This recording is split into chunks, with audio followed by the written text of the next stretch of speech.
SLST PG exam শেষ হওয়ার পরই আপার প্রাইমারির পড়া শুরু করে দেবো ভেবেছিলাম, কিন্তু ভাবতে ভাবতে কেটে গেল এক সপ্তাহ। আর আজকে 8 নম্বর দিন। প্রথম স্লট শুরু করতে করতে বেজে গেছিল সকাল 11টা। প্রথমে ভেবেছিলাম একটু ইংলিশ দিয়ে শুরু করব, তাই কোন টপিক পড়বো সেটা ভাবতে ভাবতে একটু কনফিউজ হয়ে গেছিলাম। তারপর পছন্দ মতো একটা টপিক দিয়ে শুরু করলাম আজকের প্রথম স্লট।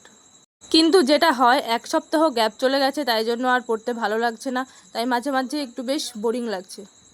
পরবর্তী স্লট আমি শুরু করেছিলাম দুপুর 1টা থেকে, আর এই স্লটে আমি বাংলা পড়ছিলাম। এই স্লট চলেছিল 1.5 ঘন্টা, আর তারপরে আমার খিদে পেয়ে গেছিলো, তাই দুপুরের খাওয়া দাওয়া করে নিলাম। পরবর্তী স্লট আমার শুরু হয়েছিল 3:30 থেকে, আর এই স্লটে আমি পড়ছিলাম ইংলিশ পেডাগোজি। পেডাগোজি মাথায় ঢোকে না। এটা কি করবে? পুচকুটার সাথে একটু মজা করছিলাম, আর তারপর শুরু করে দিলাম পরবর্তী স্লট। পড়তে পড়তে গ্যাপ চলে গেলে কি হয়, পরবর্তী পড়ায় কনসেন্ট্রেট করতে একটু সময় লেগে যায়, কিন্তু কিছু করার নেই, থেমে গেলে চলবে না। পরবর্তী স্লটে আমি শুরু করেছিলাম সিডিপি। সকাল 11টা থেকে এইভাবে চলতে চলতে সন্ধে হয়ে গেছিল।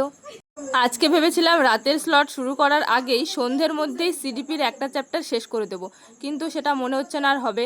মাথা ধরে গেছে, আর পারছি না। তাই একটু কফি খেয়ে মাথাটা ফ্রেশ করে নিলাম।